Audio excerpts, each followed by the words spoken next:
We're going to dive in here on new evolutions in AI for fundraising in 2024.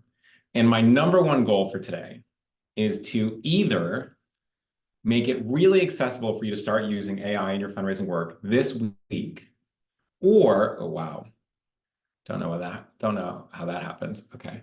Mac is doing all sorts of strange things with its camera. So either this week, get you started on AI and make it very accessible and friendly, or give you a couple of new things to try this week if you're already doing it, right? That's our big goal for the day. So really get our hands dirty, a little bit of sort of trend analysis, and a lot more hands-on work today. So hopefully that's helpful to you. A couple of quick housekeeping notes as we get started. One, this event is approved for 1.0 CFRE credits. We've added a survey question to the survey at the end of the session to certify participation. Please fill that survey out. Please make a note. This will be good. Those of you that don't know what CFRE is, it is professional certification for fundraisers. Many of you are this. If not, don't worry about it. Quick agenda for today. We're gonna really dive in through some use cases that you have, that we have. We're going to show you a couple tools that are free and accessible for you. We will also send the recording and the slides around later today, so you have all of that to look forward to. All right, intros. My name is Patrick. This is what I look like with a much longer beard, alongside my wonderful co-founder, Jenny. It's just great. And we get to work alongside a team of almost 200 folks, raising almost $10 billion for charity, nearly 1,600 nonprofit partners, including many of you, by the way. If you're a partner, just big shout out and a big thank you. And over 4 centuries of combined fundraising experience and expertise. A couple other quick things before we get started. We love you and we love having you here. And we love that you're pushing your career and trying to hit ever bigger goals for your organization. So as a big thank you, we are going to share one of our favorite books. This one is by the University of Pennsylvania psychiatrist or psychologist, Adam Grant, also best-selling author. New book out called Hidden Potential: The Science of Achieving Great Things. This guy also wrote Think Again. He's a sort of on all of the podcast interviews, very, very smart. And we would love to send to you. So how do you get this book? We will send 20 copies to folks who fill out the survey and add their address. Right, so we will do that. Let us know if you want it. But that will be in the survey. Please don't enter it in the chat right now, as I'm sure somebody will. Anyway, all right, so let's dive in a little bit more about you. Generally, things are looking up from a week-on-week standpoint. People are feeling pretty good about life, which is great. And we're also feeling more bullish than we have since January about hitting our goals this year, which is also very exciting. So if anyone has anything to share about why they think this is trending up, please do so in the chat. My guess is that some of you had spring fundraising events, which went better than you expected. It is generally going to be a good year for giving. We're seeing big rise in donor advised fund gifts, in stock gifts, in the overall stock market. And we also, as we mentioned last time, we won't dive into it much this time, we want to really get some front-loaded fundraising in, because what's happening in the second half of the year, a very complicated presidential election, which is going to take a lot of attention in the room. So please get your fundraising asks in early. All right, let's dive in on artificial intelligence, which is what you are here for. We are so excited to share a couple of key learnings, key tips, and some very practical hands-on applications here. So how do we think about AI in 2024? At its core, when we talked about it in 2023, it was this new thing for many people. Obviously, it wasn't invented in 2022 or 2023, but the rise of ChatGPT in late 2022 made a lot of these applications suddenly a lot more accessible for normal people like us. It was a shiny new toy. It was fun to do things like pick out a new chocolate chip recipe, or take a picture of my fridge and say, what should I have for dinner, or write a poem for my kids. All that is exciting. This year is different. 2024 is the year that we take it seriously and we think about how to actually amplify our work, accelerate our work, and make us just radically more efficient and better at our jobs, right? So the big question that we're going to answer today is, what are some things we can do in our everyday work, right? In the normal, mundane, day-to-day stuff that makes us a lot better, right? The most efficient AI fundraising teams will be using AI to meet their goals, and major donors are also going to be looking to see which nonprofits are ahead of the curve. I talk to a lot of folks who are major donors, and a lot of them are asking which nonprofits are really using these tools to be more efficient, because we always want the folks who are going to make the most of any given dollar. let's keep diving in, right? So it's across industries. And one thing that we really think about at FreeWill is, look, the world is changing, and it's changing for everybody, not just nonprofit fundraisers.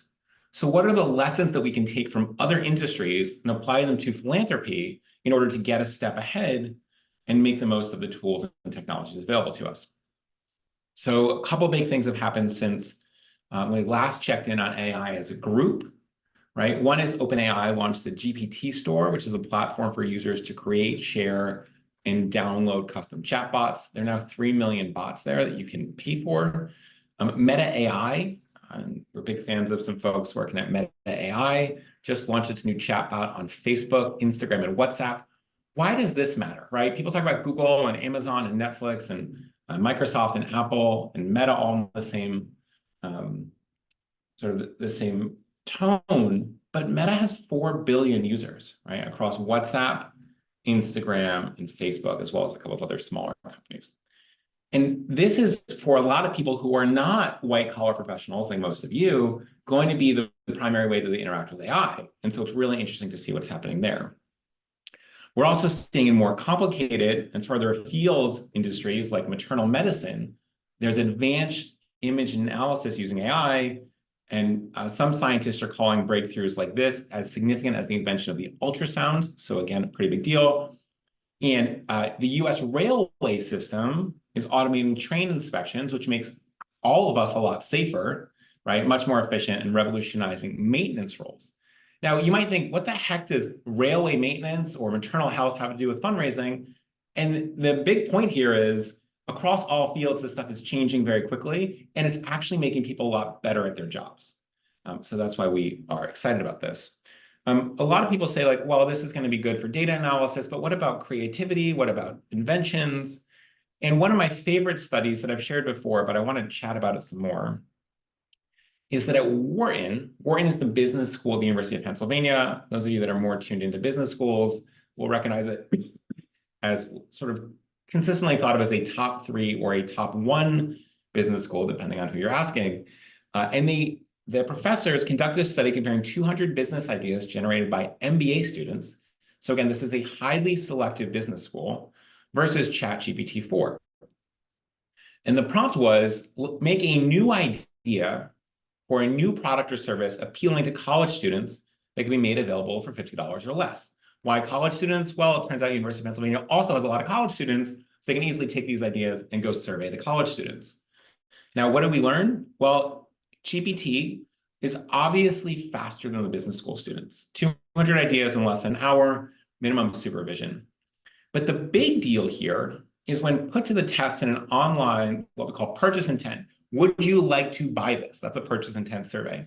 Respondents were more likely to buy products generated by GPT than by MBA students, who again are theoretically the best of the best in terms of folks at least getting into business school.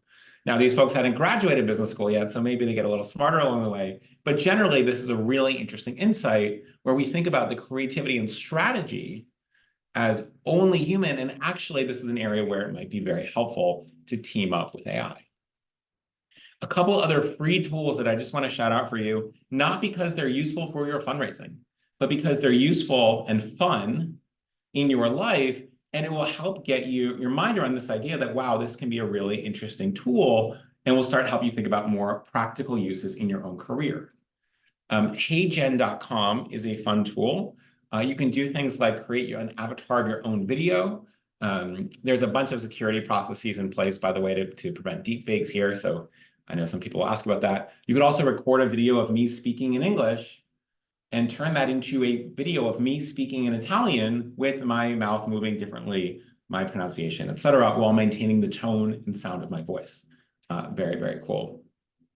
Suno.ai is a newly launched AI music generator designed to create high-quality songs. These songs are not Adele or Bob Dylan level, but they are decent.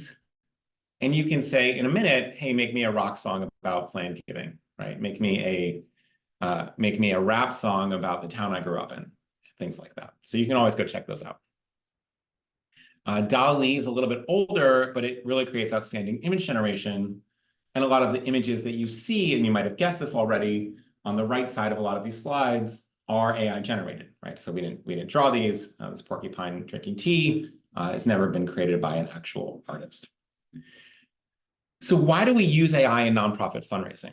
Well, nonprofit fundraising is an incredibly good use case for AI. Why is that?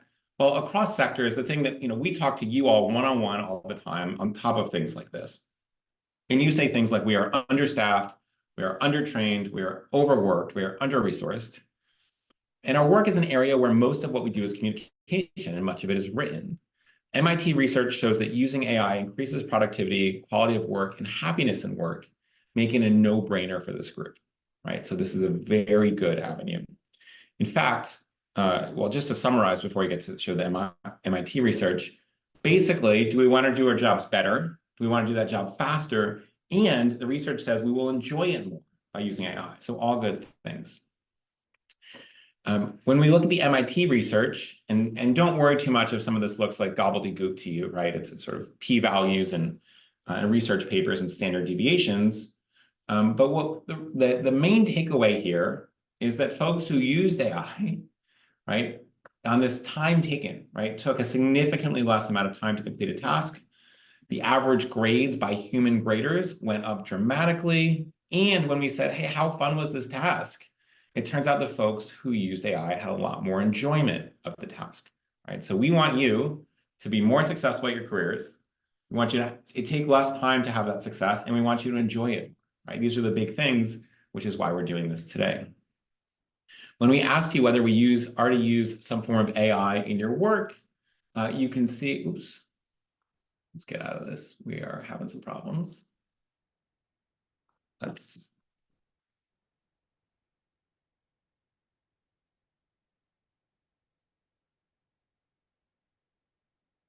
go. There's a strange back button, so we're going to try this one more time. Perfect. All right. Hit the back button on the mouse, and here we are. So let's come back to this. Thank you for your patience. When we ask you if you already used some form of AI in your work, you can see steady acceleration, a little bit less of a jump from February to May than you saw from October to February or July to October. So what might this mean is that there's a bunch of folks who are using it and using it regularly, and then some folks, a little bit more, are thinking, well, maybe I'm still scared of it, right? So the adoption curve is slowing, and we need to break through that, because what's going to happen is that you really don't want to end up in the half that's sort of left behind here. Paige says, who's the audience for this poll? That is this group. So the folks coming to the survey took this poll. So good question. We also asked you whether you've used AI in your personal life, and actually a somewhat decrease from February. Now, obviously, these weren't exactly the same people polled from February, because different people are coming to the sessions, but interesting to see. So just a small note there. Let's talk about some helpful AI tools to try. We think that there are two that are the best of the best right now. One is called ChatGPT by OpenAI, and particularly GPT-4 is the strongest. Strong, fast response for first drafts, good for reports, good for analysis, etc. Advanced versions are $20 a month, still feels like a steal. Claude is a product of a company called Anthropic. I spelled Anthropic wrong on this slide, so that's my fault. It's Anthropic. And currently outperforms GPT-4 on several tests. We find it to be very good at human-like writing. It also has a larger context window. What's a context window? It's how much stuff can we paste into the prompt. So there are a couple times where I came across a research paper I found was really interesting, a 30-page research paper. I'm not a professional academic researcher. I'm just not. I do find some of this stuff very interesting. I will paste the whole research paper into Claude and start asking questions about what the findings were in a simpler context. It can be very, very helpful. Also $20 a month, by the way. We have just to name it, we have no financial relationship with either of these. Also, Meta.ai is a new one by Meta, obviously, and that's totally free. It has a lot of promise as well. We also have some tools that FreeWill has built, and in May 2024, 41% of folks have used it, meaning right now. And so 4 out of every 10 nonprofit fundraisers have already used some of these tools. There's some free AI tools called Willie and Sophie. We'll share links to those later in the session. But it's really, these are purpose-built tools for fundraisers that are totally free. So I'm going to give you a little bit of context here. These were released in July of 2023. They can write different types of content. It has been used by thousands of nonprofit fundraisers like you. Willie is 100% free. He keeps very busy. And what happens is we've combined the best of AI technology with a lot of the classic research on fundraising. So not only are you just writing random stuff, it's really integrating a lot of the psychological research on what motivates donations and what motivates a strong connection between you and a donor. Usually within seconds, I would call it 40 seconds, 30 seconds. Karen, my friend Karen from Amphar says, I love using Willie, very handy for creating fundraising emails, letters, etc. What can Willie do? So fundraising emails, and many people are finding that their fundraising emails written by AI are outperforming humans. Personalized direct mail copy, thank you notes for donors, social media posts and calendars, email fundraising calendars, right? So these last two are more strategy and less just content. This is important. Press releases, many of you may not have a full-time communications person, and so you need help writing a press release, and this can write press releases in moments, including things like suggesting quotes if you want to. It can evaluate your existing emails to say, what best practices is it missing? And it can craft your own permanent giving guide, which is very useful as well as creating compelling messages for smart giving. So why is this important, right? This is, smart gifts can be very useful because these are the most tax efficient ways that are not cash. And a lot of fundraisers may not be comfortable asking about these. And so you can have AI create it in a way that's very helpful. Nettie says, I've used Willie and love it. It makes me sound smart. Thank you, Nettie. Couple other quotes. People say, I used Willie for a thank you note. I really like the way it sounded. It's particularly interesting as I'm encouraging the gift officers to do more individual outreach, both gift thank yous and stewardship check-ins. It is a huge time saver, which is one of the 3 benefits, right? Faster, better, happier. Someone else says, this is incredible. I've used ChatGPT in the past, but it doesn't truly understand the voice of a fundraiser without a ton of prompts. It understands the voice and method behind my C2As, which is calls to action.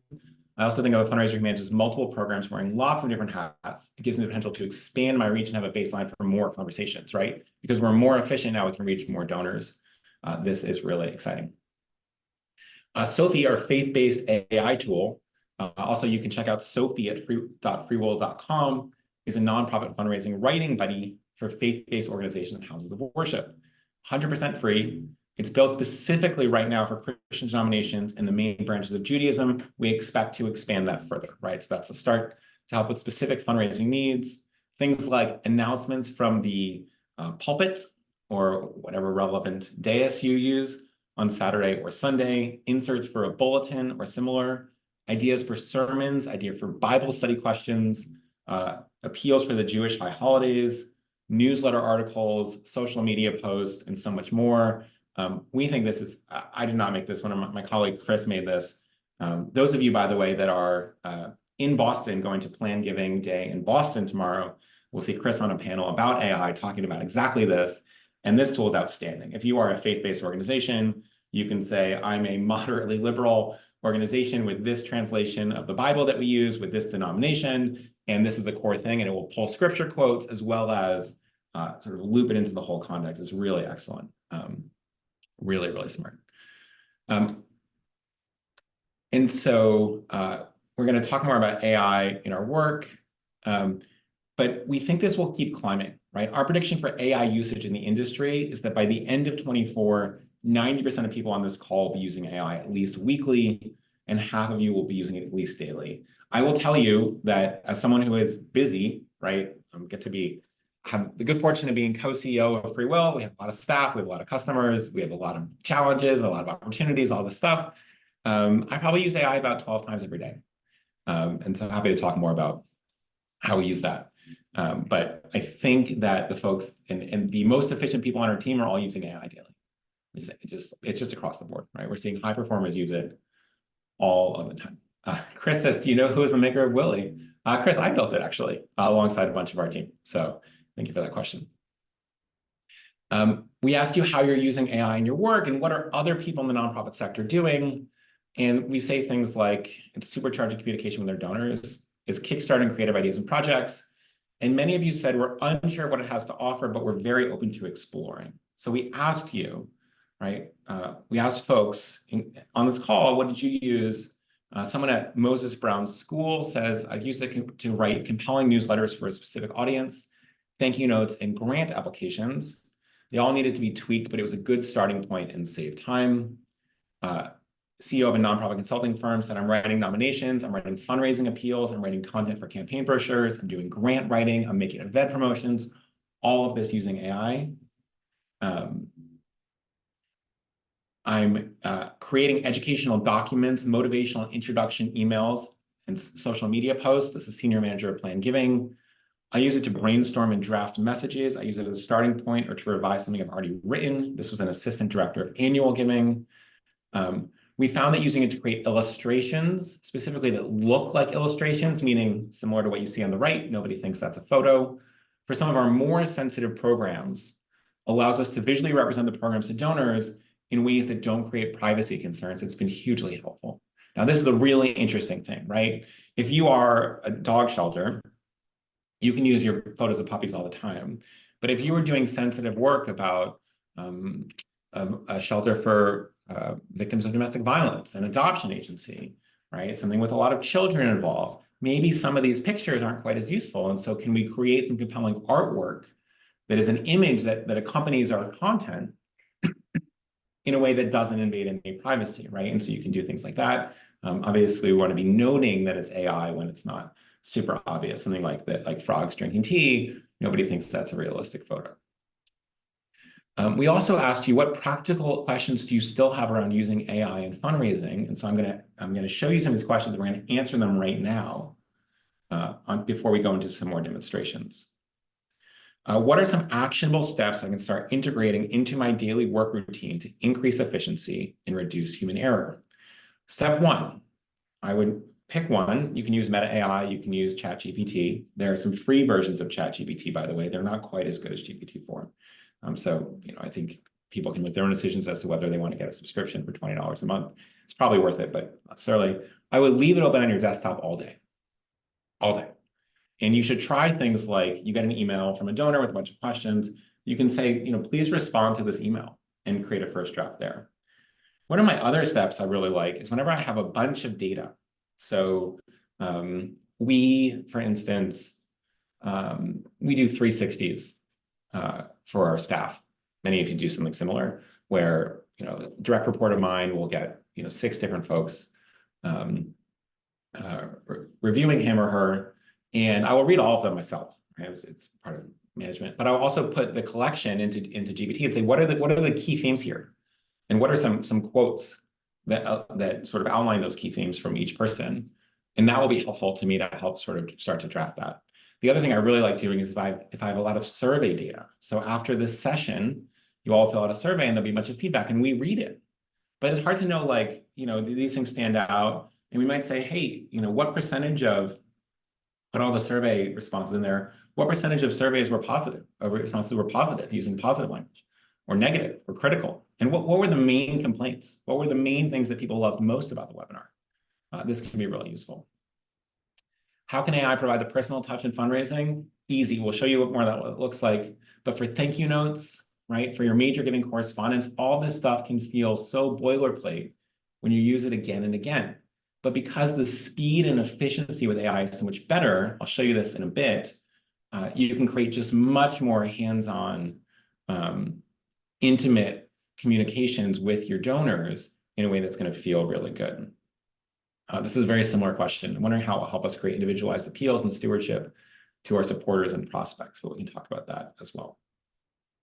Anne says, how many of you have AI use policies in place at your orgs? I'm going to share that with you in a moment.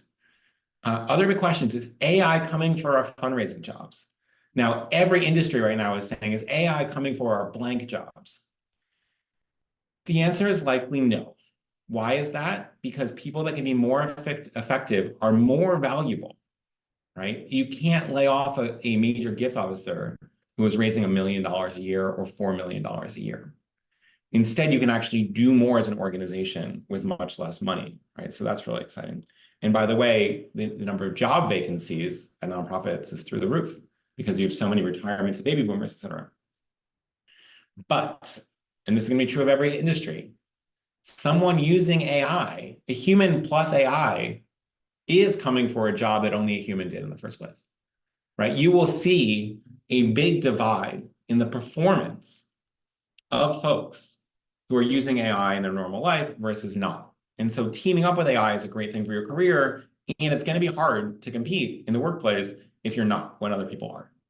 And I think it's just simply the case that if you're going to be a gift officer, if you're going to be a director of development, if you're going to be a plan giving officer over the next 15 years, you need to get good at this stuff because the folks that are good at it are going to be 5 times as productive as you are. And so that's just going to be the truth. The implications of using AI in grant writing. Will grantors be inundated with substantially higher volume of applications? This is possible, right? You end up with this possible end state in grantors where they're using AI to decipher the grants. The grantees are using AI to write the grants, and you end up with this challenge. My hope is that the additional things of AI beyond content generation can also do a much better job of figuring out which grants you're actually good for and create a better matching component. But this is a good question, and grants is an interesting thing. What are the information security concerns with using AI? How can these be mitigated? So most of these tools that we're talking about are very secure in the same way that you might, that your email is secure, that your Excel sheets is secure. There's a lot of security built into this. This is a big concern for large businesses with bigger and deeper security concerns than ours. But we'll talk more about that in the AI use policies, which is happening right now. So we're going to talk about internal policy use documents for AI. This is boring for some of you. Some of you will feel like you actually need this. But a lot of people are asking, do I need an internal use policy?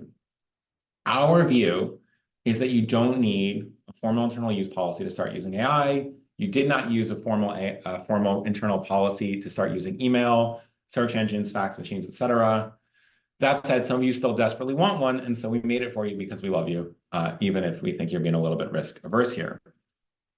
So here's a sample document that you can use. We will also share it with you after the session, as long as you fill out the survey so we know where to send it. Intro, this is the AI policy document to be effective, ethical, secure, and responsible by our organization. We recognize, this is an important part, that we have 2 obligations. One is we need to use technology to maximize our impact, right? We can't just bury our heads in the sand while all this possible efficiencies exist. And 2, we want to respect the rights and dignities of all individuals, right? Some of you will write this a little bit differently based on your causes. Ethical principles. We commit to using AI in a way that is fair, transparent, and non-discriminatory. We'll prioritize the welfare and rights of individuals. We'll make sure we're thinking about considerations with the impacts on society. We will collect and use data responsibly, ensuring informed consent is obtained. Data will be stored securely with access strictly controlled. We will comply with relevant data protection laws, et cetera. We will not upload personal, private, or sensitive data to train external AI models without express consent. So this is not, most of the data that you're using, right? If you're making a thank you note, that is not used to train any external models. We'll be open about our use of AI. When it's used in decision-making, we'll provide clear explanations of the processes involved, ensuring these decisions can be understood by those affected. We will take the following steps in AI-produced content. This is important. All text written with the help of AI will be reviewed by a human before it is made public. So if you have it in our first draft, and then you review it, you make some changes, you send it out, no problem. When it's not possible, it will be clearly labeled as created by AI without review by a human. Any photorealistic image or video created primarily by AI should be labeled as such, and any persons in said image or videos have given permission for such usage, right? So you can't take a photo of me, AI edit it, and go put it on your brochure, even if you think that will help you raise more gifts. It probably won't. Accountability and governance. Responsibility for AI lies with this team, includes overseeing AI use, AI system security. This is when you're developing AI models internally. Robust security measures will protect our AI systems from unauthorized access and data breaches. Regular security assessments will be conducted to identify and mitigate potential risks. And then lastly, we will comply with local and international laws. We will do training. I'm not going to go through all of this. and we will evaluate this, and we are going to review it at least twice a year, or excuse me, twice every 2 years, biannually, right? So there. My friend Beth Golden says, do we send out all the slides? Yes, we will, Beth. Great to see you here. And then also main contact, right, in terms of holding up these. But this is your general view, very easy to implement. Feel free to copy and paste this. Many of you will have some very slight changes, but for the most part, it's very straightforward. Other thing to note here, AI shouldn't be a big secret, right? What if our donors find out we're using AI? Good, right? Donors might naturally become curious about whether your organization is employing AI and how you're choosing to use it. For those curious minds, you can share your AI use policy to assure them you're using AI ethically, and this will help instill confidence in your donors and is an opportunity to affirm trust and legitimacy. And most donors we talk to are thrilled when organizations are using AI because they want you to be more efficient, right? So it's not something to hide. We want you to be more efficient. It is not a secret. If you want to notify supporters that you're using AI, I'm going to say something like, please note, the Red Cross sometimes uses artificial intelligence alongside human expertise in content generation to be maximally efficient and make the most impact at the lowest cost. Maximum impact, lowest cost. This is exactly what your donors want you to do, and so they'll be excited when they get this note. One additional note, sometimes nonprofits are worried about putting donors' names or similar info in ChatGPT or Willie because they're afraid the models will train on this data. This is a misunderstanding of how these models work. The models don't trade on inputted prompts and will not reuse your inputted data for others, so don't worry about that. It's just a misunderstanding of how it works. So we are going to walk you through now how to use Willie.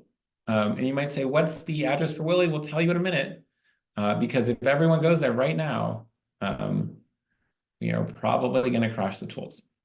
So this is Willie. This is free for everybody. And we're going to go to, for instance, we're going to make a nonprofit fundraising email. And so you can all see this. Then we're going to say the name of our nonprofit is my alma mater. We'll say the Georgetown School of Foreign Service, class of way too long ago. We're going to make it 300 to 400 words, 400 to 500 words maybe. And the address is georgetown.edu. And we are going to say our fundraising email is alumni of the class of, anyone have a favorite year? Let's say 1999, right? Get some Prince references in there. We'll say the, maybe misspelling his name, but John DeGioia, the president of the university. And we'll say SFS alumni. That's one of the sub-schools there. And we would like a somewhat formal email. And let's see, we're going to get 5 suggested emails. And we'll say, please write this to the class of 1999. Reference some things happening in the world and on campus in their year of graduation. We're going to make it in English, but of course we could make it in Brazilian Portuguese or Arabic or 2 types of Chinese, Spanish, etc. And so now we'll do this, and we're doing it. Wow, that was so fast. Okay, so you can see it writing as it happens. We have a bunch of different subject lines, and it suggests which one to do. Reignite the spirit of 1999, your impact at SFS, how the SFS is growing is 99, et cetera, from Y2K to today, transform SFS with your class of 99. Now we go, dear fellow Hoya, many of you know this, but the Hoyas are the mascot of Georgetown. As we stand on the brink of yet another transformative year at the Georgetown School of Foreign Service, I'm reminded of the pivotal year of 1999 when you, our esteemed alumni, oops, we'll figure that out in a second, we're preparing to step forth from the hilltop and onto the world. It was a year marked by a global anticipation of the new millennium and a year when SFS continued to establish itself as a beacon of international understanding and diplomacy. Today, I reach out to you not only as the president of Georgetown, but as a fellow steward of the values and vision that define our prestigious institutions. Our world has changed immensely since 1999, but the need for principled leadership in foreign service has never been greater. The SFS, your alma mater, continues to be at the forefront of educating tomorrow's leaders. Our commitment to academic excellence, service, and global engagement remains steadfast, yet pursuit of these noble goals is not without its challenges. now more than ever, et cetera, right? And there's a page here, including a reference. So we'll sort of explore that in the showing. Note, many of our supporters give stock, grant from donor advised funds, or make a QCD, all which are more tax smart. For more information, please visit these. You then want to find the right page, your contribution, et cetera, right? And you can see how strong this writing is, how good it is, how some of the best practices exist. Really, really outstanding. Steve says, if I input the exact same info tomorrow, would it generate the same email? No, it's not. It's not. It's all sort of regenerates each time. So that's Willie, and you can go check that out. As I mentioned, you can see a bunch of different elements here. Now, we have a grown-up, more advanced version for partners only, but a lot of partners are on the call, so I want to show you what that looks like as well before I go back to the rest of the webinar. So we created William, right? Grown-up version of Willie. You get it. This is our new mascot, William. We love him. And William is specifically built for each of our partners. So it's what you can see here, Patrick, meet William, your trusted AI companion. And in this case, we're in the portal of our friends at Hope for Paws Animal Rescue. Now, Hope for Paws, if you don't know, is a really wonderful organization out based on the West Coast. You can see it has sort of cute vibes. It's very friendly. It's very pet oriented. And you can see this sort of very friendly, warm view. It has a great YouTube following. And so that's the vibe of Hope for Paws. And I tell you that because it's used a bunch of content from the website to be able to mirror the voice of Hope for Paws. So now we're going to see, okay, we could write an email, we could write an evaluator, but we could also write a thank you note. So let's write a fun thank you note in the voice of Hope for Paws. And we're going to send it to our donor, whose name is Emily Bronte. Thank you, Emily. We'll hit enter. Can you share any more information about the donation? Consider what was donated or how the funds may be used. Yes, Emily gave us $44,000 in the form of a QCD focused on our work in rescuing dogs in the Bay Area. What's the name of the title and sender? So we'll just say Jane Smith, who is our executive director. And are there any final notes before submitting, et cetera? We'll say somewhat informal. Let's make it really fun. 300 to 400 words should be good enough. Yeah, say Jane has a beloved Great Dane named Malibu who loves running on the beach.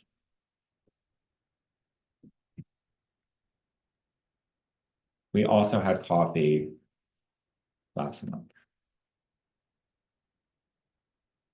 Great, that's it.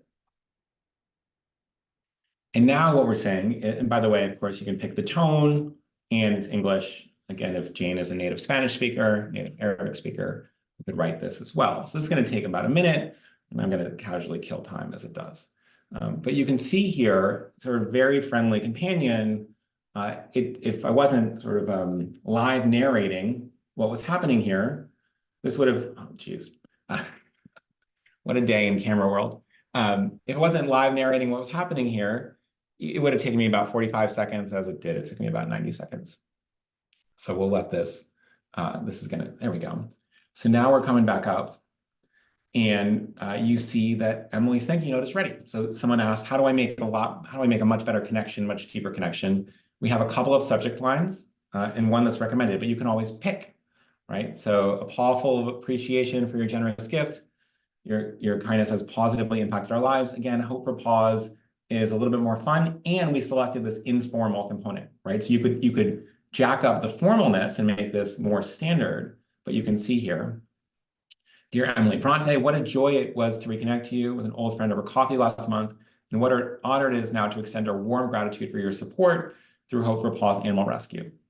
Your generous QCD has tremendously bolstered our mission. It's rare and inspiring to encounter someone like you whose kindness graces not just our human lives, but the lives of our furry friends in the Bay Area as well. You become an integral part of our mission to rescue dogs, provide them with best-in-care medical support, and place them in loving homes. This is all pulling information from the website. You've given them another chance at life where they can run freely just as Malibu does along the beach with joy, love, and not a worry in the world. Your contribution echoes a strong signal that resonates with other kind-hearted souls. Your generous act has already encouraged several other donors to contribute to the cause, et cetera, et cetera. And et cetera, right? So we go on and so forth. And we could change something and say, wow, this is way too informal. Please make it more formal and a bit shorter. And then you get edits and we'll get a new version, right? So makes sense. So anyway, this will now spit out a more formal version, and you can say this is great, or, well, yeah, but talk less about the dog, or talk more about the dog, or talk more about the bear. So yeah, well, okay, great. So we've got a new version, and you can tell that this is a lot more formal. Gratitude for your essential support. Dear Ms. Bronte, on behalf of Hope for Paws, it is my privilege to extend a profound gratitude for your general QCD gift to our organization, right, et cetera, et cetera. So now you have that. A couple of fun questions in the chat before we move forward. I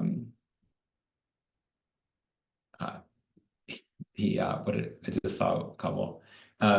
Debbie says, how do you ensure that donors do not receive another AI-generated letter that nearly matches yours? Debbie, this is a really good question. You have to understand that everything is created from scratch every time. So it's not the case that there's like an input-output system, and you can actually go try this, right? So go use the tools and go try to create 3 thank you notes with identical inputs, and you'll get different variations of it. So you can go check that out. Great question. Other questions. Analia says, as a Spanish speaker, I like using it because grammar is not my forte. Makes sense. Someone else asked where Hoya comes from at Georgetown, but we'll talk about that later. I'm going to skip a lot of this, but just to give you a rough sense, we have some additional slides here for those of you that are going to view this later, the slides later, and won't get the full walkthrough of the Willie tool and the William tool. So how do we use AI, right? Content, we can make emails, we can make great thank you notes, obvious, but still awesome. 2, idea generation. We can create more ideas faster on our own with AI than without. We need a new theme for a gala. We have an icebreaker for our meetings, right? We want a new type of campaign to run. Or strategy, and this is an underutilized area. And AI outperforms MBA students on company strategy. Teaching, this is one that I think a lot of people are forgetting. So I have a new staff member, maybe a new person on our sales team, doesn't know a lot of best practices on sales, and particularly doesn't know when maybe the first time someone objects about something. Well, I can teach her, or I can say, pardon me, I can describe the situation to GPT and say, write me a 1-page memo, and I'll review it and make sure it says the right thing before I share it with this person. But then suddenly they're a lot smarter. So it's a great teaching tool. So as I mentioned, Willie can do a whole bunch of things. I'm not going to read them all out, but you can see a mix of content and strategy, et cetera. We're going to skip this, right, because this is what we just walked through. But this way you have it. You have it in the slides for you to go back later.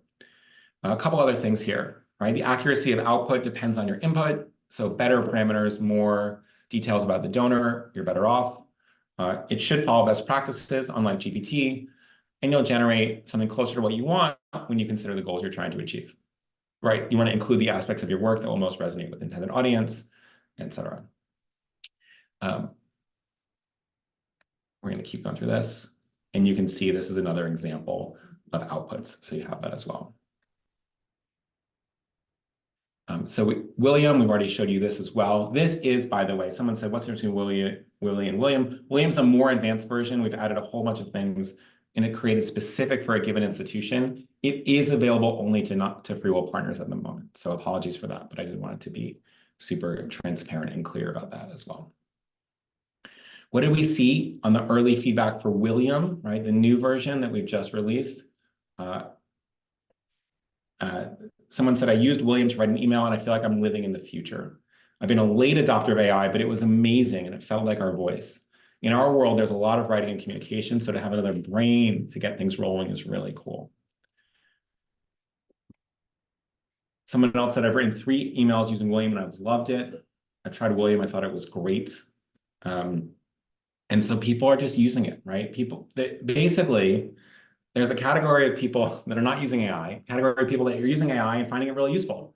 There's a very small population of people that are using AI and finding it not useful. In fact, very, very few. And so the big leap forward, if you're in that half of not using it, is just go try it, right? You can go try Willie now. It's willie.freewill.com, and you can check that out. We'll send it to you. The reason I didn't share it earlier is because 1,000 people using it at the same time, maybe it could crash, but you'll be fine if you use it in 20 minutes. Okay, a couple things. As we wrap up here, a big gift for you all, right? We're going to send a copy of Hidden Potential, The Science of Achieving Greater Things by Adam Grant to 20 people as a gift. Please, please, please fill out this survey. My colleague Phoebe just dropped that in the chat. It's the farthest thing down in the chat, so you can do that as well. Lauren says, are these quotes about William AI real or AI generated? Lauren, they are real. So we'll send this book. Please make a note in the survey and make sure you include your address. A couple other resources for you. One, sample nonprofit AI use policy. So if you wanted that, just make a note. We've put together a list of AI tools we think you should know about. We will also send you that. So just check our follow-up email for the links to download. Makes sense. And then join us on Thursday, if you're interested, for our product showcase. So what is this? This is a look at the technology that FreeWill uses to drive huge results for about 1,500 nonprofits, from planned gifts to donor advised funds to stock giving, and a bunch of the tools that we talked about, right? So a little deeper dive on the AI layer and other things like that. We'd love to have you there. You can just make a small note in the chat and we will send you, excuse me, not in the chat, please don't do it in the chat, in the survey, and we will send you an invite to join us. And this is in exactly 47 hours from today. And so we will dive in.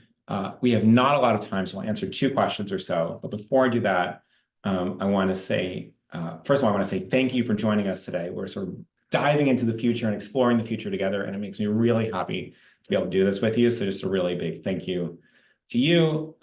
Second, in 2 weeks, 3 weeks now, our next webinar is May 28th at noon Eastern, how to efficiently raise more money from older donors in 2024. So there's a whole bunch of wild trends, technological, economic, legislative, that are affecting the way older donors are giving. We're going to dive in on those together and, again, talk about some real practical applications. We'd love to have you there. If you have any meaningful cohort of older donors, meaning 65 plus, that's really what we'll talk about. Come join us there.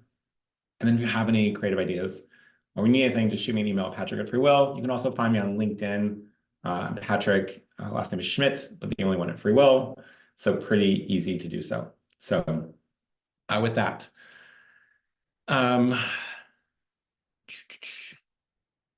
let me see if there's any really good questions. We'll do 1 or 2.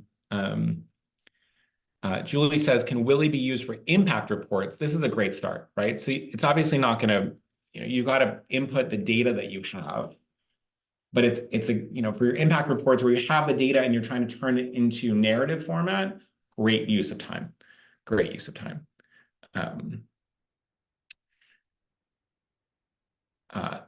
Captain says, can you submit an example of your own writing to emulate rather than a website for writing tone? Yes. So we talk about that larger context window. What's a context window? It's how much can you paste? You can say, here's 3 examples of my writing, my own writing. Please write a donor thank you note to so-and-so, right? This is what you'd use Claude or GPT for, and do that as well. So great questions. Tara says, what about grant writing? There are no current Willie tools or William for grant writing. So we will explore that.